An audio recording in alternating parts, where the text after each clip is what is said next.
আজকে আমি বানাবো বড় বড় গলদা চিংড়ি মাছের মালাইকারি সর্ষে পোস্ত দিয়ে আর পাকা পাকা লঙ্কা দিয়ে।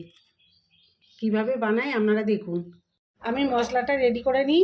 এর মধ্যে আমি 2 চামচ পোস্ত আর একটু সাদা সর্ষে দিয়েছি আর কটা পাকা লঙ্কা দিয়ে মিক্সচারে আমি মশলাটা পেস্ট করে নেব। একটু জল দিয়ে দিচ্ছি। এখানে গ্যাস ধরিয়ে আমি প্রেসার কুকারটা বসিয়ে দিয়েছি।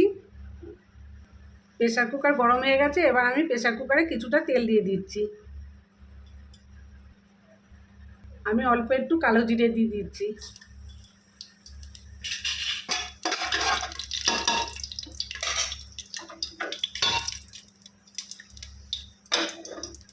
তেলটা গরম হয়ে গেছে। এবার আমি মাছগুলো ওই তেলের মধ্যে দিয়ে দেবো।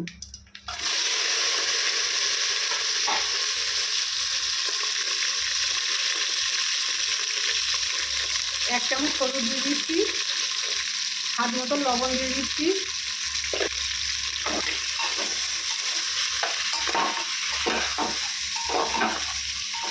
এটা আসবো না।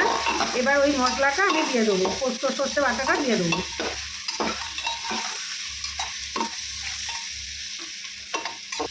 এবার আমি ওই সর্ষে পোস্ত বাটাটা দিয়ে দিচ্ছি এর মধ্যে।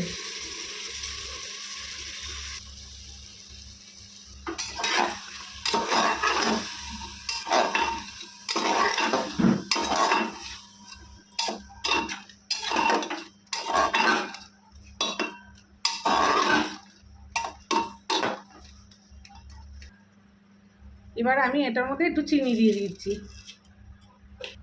আমি দুধ জাল দিয়ে রেখেছিলাম, দুধটা সর পড়ে গেছে। এই সরওয়ালা দুধ আমি দিয়ে দিচ্ছি।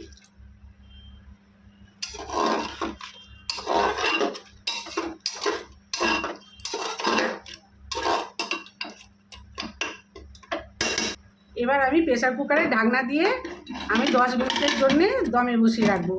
বেশি গ্যাসে জোর দেবো না, গ্যাসটা একটু কমিয়ে দেবো।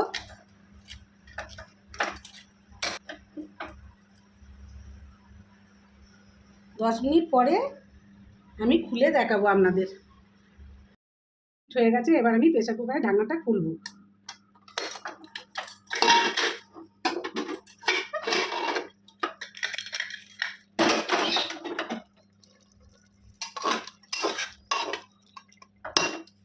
অল্প একটু কাঁচা সর্ষের তেল দিয়ে দিচ্ছি।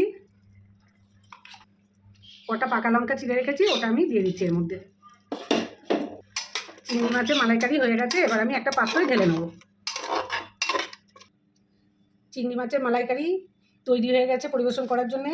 দেখুন কি সুন্দর হয়েছে। আমি যেভাবে করলাম এইভাবে আপনারা সবাই করে খেয়ে দেখবেন। আর আমার রান্না কেমন লাগে একটু কমেন্ট করে জানাবেন। ভিডিওটি ভালো লাগলে লাইক দেবেন।